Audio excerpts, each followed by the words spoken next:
托梦第17章梦。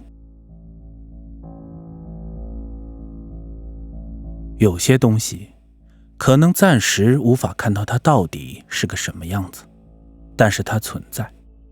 例如原子核、电子，又例如磁场、引力，或者例如梦。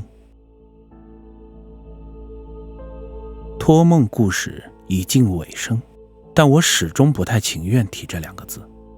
至于为什么，我想我即便不说，明白的人也自然会理解。从停车场出来，齐浩洋把车子引擎拉到发出爆炸般的声音。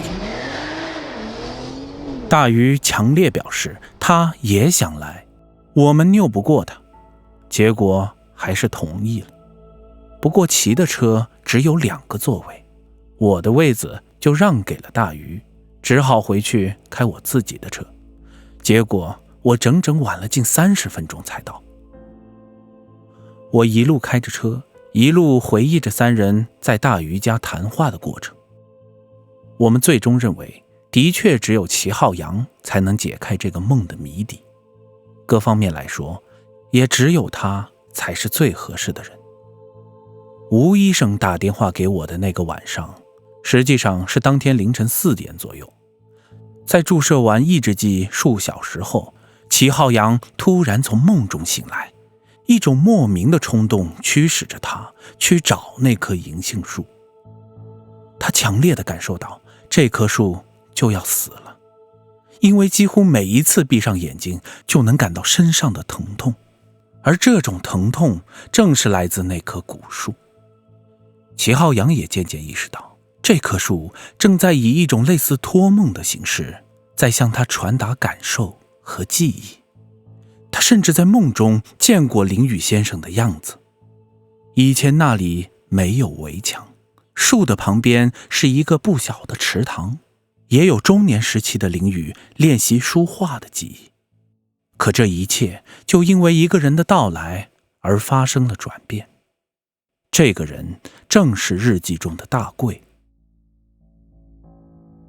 从那之后，林雨的身体日渐衰弱，妻子也突然病重过世，最后只剩下他唯一的儿子，也就是林守仁。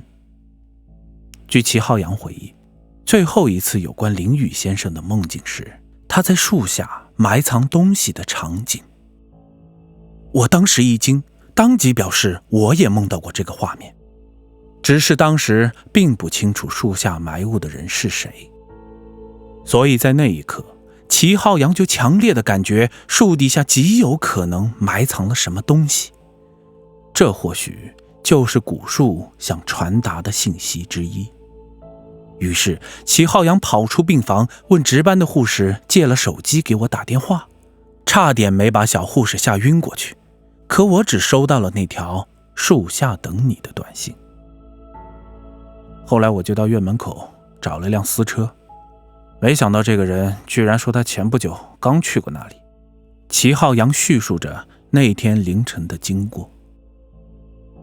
其实我到那儿没多久，公安的人也到了。齐浩洋有些不得其解的道，也正是那会儿天快亮的时候，不知道为什么突然狂风大作，吹的人根本站不稳，警车都晃了起来。也差不多就是那个时候，听到身边有人开始大叫，我突然被一个警官一把推开，紧接着就是哗的一声巨响。我一回头，房顶就被树冠砸没了。不是因为你挖的原因？我问他。怎么可能？当时天还没亮，我什么都看不见，正准备找铁锹的时候，他们就到了。齐浩洋答道。那也就是说是风刮倒的？当时风有那么大吗？我表示惊讶地问，毕竟那可是一棵3人环抱的古树。没想到齐浩洋却翻了我一个白眼。不过根据大鱼整理的日记内容来看，林雨确实提到了一个东西，这个东西正是大贵转手卖给他的，而这个大贵就是之前提到的何光仁的小舅子。何光仁死后，他的妻子对大贵说，的确是有那么个宝贝，是何光仁摔下山前在飞机残骸附近捡到的，说当时还有一把烧焦的剑，只嫌太大容易被发现，就只把这个小珠子揣在了兜里。但是说来也怪，刚准备撤的时候，没想一下子摔下山去，不久一命呜呼。何光仁的妻子也从未对旁人提过此物，直到后来有一天受了风寒，一直高烧不退，这才想到这个东西。虽说是宝贝，但根本看不出有什么好的，就只好叫大贵拿去换点钱。大贵也是聪明，想到有个远房亲戚在林家当佣人，就去找他碰碰运气。正好这件事被林宇听到，一见到那小东西便爱不释手，于是出了个两人都很满意的价格，皆得所愿。没想不多久，后来的日记中也有记叙，何光仁的妻子不治而亡，据说死前总梦到她的丈夫，而林宇也时常出现恶心、干呕的现象，可当时并没有放心上。直到有一天，本来就体弱多病的夫人突然吐出了血，他这才意识到事情不妙。但是为时已晚，最后的那些日子，他都是在极度懊悔中度过。好在他还有后人，也就是林守仁，这一段也在日记中有所体现。他提到后来遇到一个洋人，说这个珠子会释放一种看不见的有害物质，正是这种物质害死了他们，即便不死也不能繁衍后代。洋人愿意出高价收购这个小珠子，但被林宇拒绝了。他在最后的日记中写道：译文，外表看似美丽的东西，谁也看不透它的内质到底是什么。它是如此的翠绿，惹人喜爱，以致睡觉时都要带着它。没想到这么可爱的东西竟是一个祸害，真是后悔，这样的东西就不应该被发现，就应该永远地埋藏于地下。当时听完这一段，我望着大鱼通红的脸颊，半天说不出话来。而齐浩洋已经站了起来，大叫道：我就知道会是这样。我把车停在大门口，再次走进了院子。这时再看这间院子，仿佛那些日记里的画面又都重现了一般。当走进横倒的树根之时，我这才发现部分树干的内里已经被蛀空了，难怪会被狂风刮倒。我还没来得及感慨一番，只听得树干的另一侧传来了一阵尖叫声。